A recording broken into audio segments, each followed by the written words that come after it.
ही एक जबरदस्त प्रेरणादायी गोष्ट आहे एका कार मेकॅनिकची, ज्याने स्वतःच्या मेहनतीने एक अद्भुत कार तयार केली.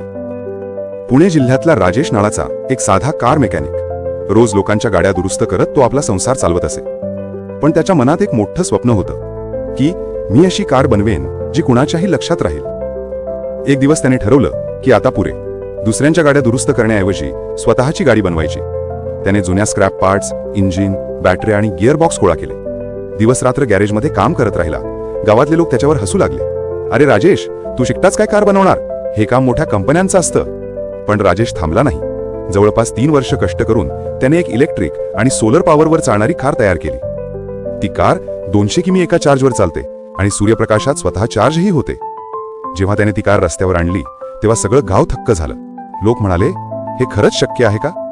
आता राजेशच्या या इनोव्हेशनची चर्चा पुणे आणि मुंबईच्या इंजिनिअरिंग कॉलेजेसपर्यंत पोहोचली आहे. त्याला सरकारकडूनही मदत मिळू लागली आहे.